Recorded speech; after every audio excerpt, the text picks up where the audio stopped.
احنا معانا تليفون ام احمد. اهلا وسهلا. اهلا يا دكتور، عامله ايه؟ تمام يا حبيبتي، الحمد لله. اهلا بيكي. كنت عايزه بس اسال الشيخ احمد عن حاجه. تحت امرك، بس الصوت ممكن تعليه بعد اذن حضرتك شويه. اهو كده كويس. اتفضلي يا فندم. حضرتك انا معايا سلفتي في البيع. ايه معاكي ايه؟ معايا سلفتي في البيع. سلفتها. طيب ممكن تعلي بس الصوت هو بس شوية علي معلش؟ صوتك شويه. بقول لك معايا سلفتي في البيع. ماشي. دي بص، انا ما بقولهاش اعمل له الولد ولا يعني تاكله او مثلا تشطفه او حاجه. هي عمتها بتقول لها اعملي لي. لابنك يعني؟ ايوه. اه. صراحه كل لما اي حاجه بتحصل بيقولوا لي هي بتعمل لك وهي زي كده. اه. بس انا ما قلتلهاش اعملي لي يعني. طب وانت ما بتعمليش انت لاولادك ليه؟ ماشي، احنا قاعدين في بيت واحد بس كل واحد وحديه. اه. فهو لازم بينزل بيقعد تحت مع يعني جده الصوت هنا مش واضح. وكده. اه بس ممكن تعلوا برضو هنا الصوت في الاستوديو عشان نفهمها. بصي، انا هقول لك كده ايه. هقول لك اختصار اللي انت بتقوليه، انكم عايشين في بيت عيله وانت سلفتك عمتكم اللي هي اخت جوزك. أيوة بتقول لها اعملي لاولادك انت مثلا، اكليهم شربيهم شطفيهم كذا، صح؟ ايوه يعني ففي اي مشكله يروحوا قايلين لك ده هي بتعمل لك وبتسوي لك. ايوه بيقول جوزي يعني. فانا ما بغصبهمش على حاجه. هو بيصحى الصبح لا بيفطر وبشطفه وبنزله.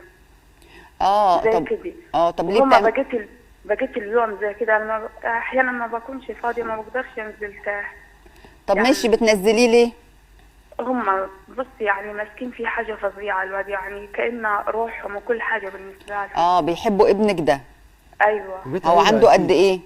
بيت عيله كده خلاص. عنده 3 سنين. عنده 3 سنين وبيحبوا ابنها ده بالذات، فبيقولوا وبيت لها عيلة. اول ما يصحى الصبح تنزليه. وبيت عيله. وبيت عيله، فما بتبقاش هي ما بتنزلش، فسلفتها تعمل له.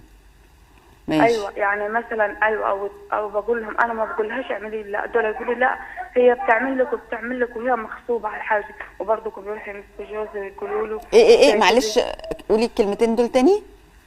يعني انا ما بقولهاش اعملي لي الحاجه دي. هي حماتها بتقول لها اعملي له كده. ام احمد، انا عاوز اسالك سؤال، يعني ايه المشكله لما هي تعمل لك ولا حد يعني انت تعملي؟ ايه المشكله؟ هل في يعني مشكله؟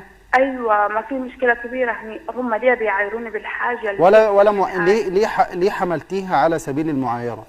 ليه حملتيها على كده؟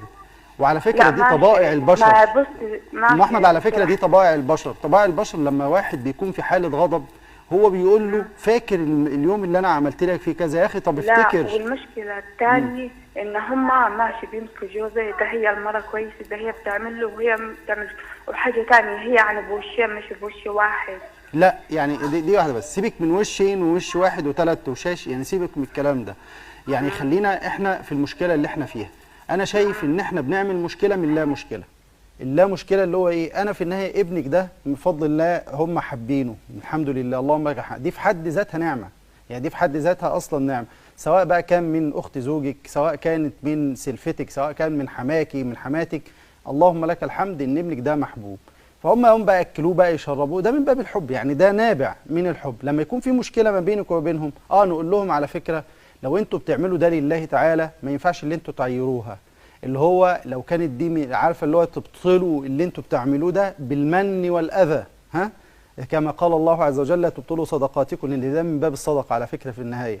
وانا لما باكل ابني ده من باب الصدقه، ولما باكل مراتي من باب الصدقه الواجبه بالمناسبه. فلا تبطلوا صدقاتكم بالمن والاذى. انتوا ممكن تقعدي معاها في وقت اللي انتوا ليه بتعايروني؟ انتوا شايفين؟ لا، ممكن يقول لك والله ده مش معايره ولا حاجه، ده وقت زعل، ده وقت شيطان، ونهدي الموضوع ونرمي ورا ظهرنا. يا جماعه، ليس الغبي بسيد في قومه، لكن سيد قومه من يتغابى. اللي هو يعمل يتغافل، اللي هو يعدي، مش هقف على كل واحده، لان لو وقفت على كل واحده الحياه لن تستمر، هتقف، هتتعطل. ليه؟ ده وقفت لي وده قال لي وده عاد لي وهو والواد ما ينزلش والواد راح والواد جه. احنا مش عايشين في الحياه عشان المشاكل دي. يعني نحاول نكبر شويه.